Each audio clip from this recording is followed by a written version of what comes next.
Hi viewers, welcome to நம்ம Aathiras Kitchen. இன்னைக்கு நம்ம மாவு ரெடி பண்ணி அதே மாவுல ஓட்டு பக்கோடாவும் சுட போறோம், முறுக்கும் சுட போறோம்.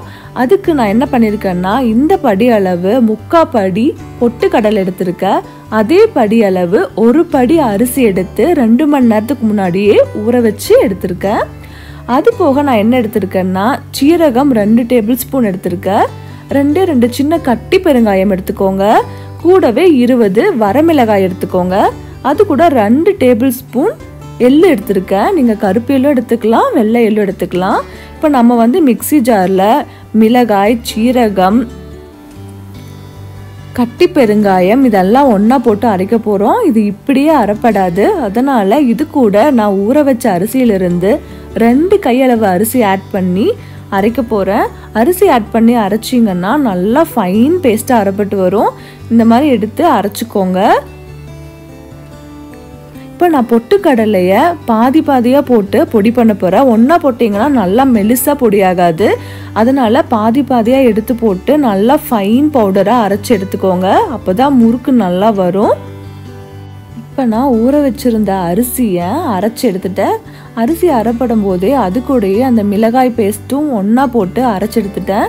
மாவு பார்த்திங்கன்னா நல்லா சாஃப்டாக இந்த பதத்தில் இருக்கணும், குருணையாக இருக்கக்கூடாது.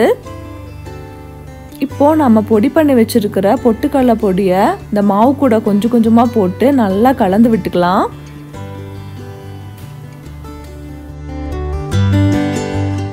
இது கூட நான் கருப்பு எள்ளும் ஆட் பண்ணிக்கிறேன். கருப்பு எள்ளை நல்லா கழுவி எடுத்துக்கோங்க, அதில் அழுக்கு இருந்தால் போயிடும்.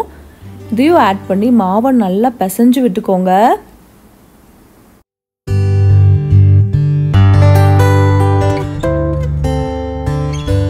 இப்போது இது கூட நான் 1/2 கப்பு கடலெண்ணெயை சூடு பண்ணி ஊற்றிக்கிறேன். நீங்கள் வேணும்னா வெண்ணெய் கூட ஆட் பண்ணிக்கலாம். முறுக்கு நல்லா மொறுன்னு வரும். நீங்கள் மாவு இந்த பதத்துக்கு பிசைஞ்சு எடுத்துக்கோங்க. மாவு கொஞ்சம் சாஃப்டாக இருந்துச்சுன்னா உங்களுக்கு முறுக்கு பிழியறதுக்கு ஈஸியாக இருக்கும். ஹார்டாக இல்லாமல் பார்த்துக்கோங்க.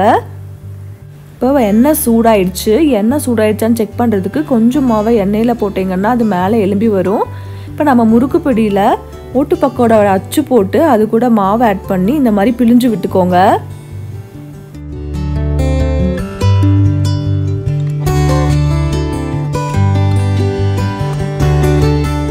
இப்போ ஓட்டு பக்கோடா நல்லா பொரிஞ்சிட்ருக்கு.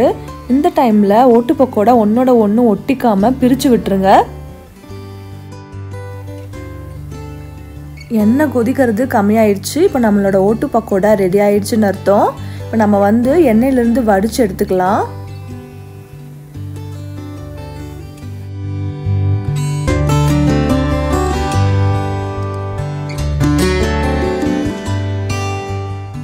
இப்போ நம்மளோட ஓட்டு பக்கோடா நல்லா மொறுன்னு டேஸ்டியாக ரெடி ஆயிடுச்சு. இப்போது இதே மாவில் நம்ம முறுக்கு ரெடி பண்ணிக்கலாம். அதுக்கு முறுக்கு பிடியில் உங்களுக்கு எந்த மாதிரி முறுக்கு வேணுமோ அந்த அச்சு ஆட் பண்ணிவிட்டு மாவு போட்டு முறுக்காக புழிஞ்சுக்கோங்க.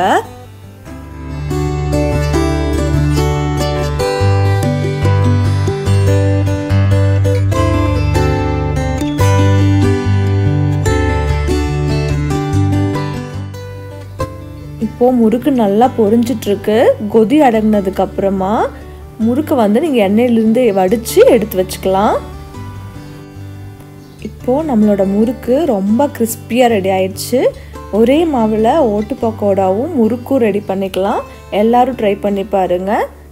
எங்கள் சேனல் சப்ஸ்கிரைப் பண்ணுங்கள், பெல் ஐக்கானும் கிளிக் பண்ணுங்கள். தேங்க்யூ.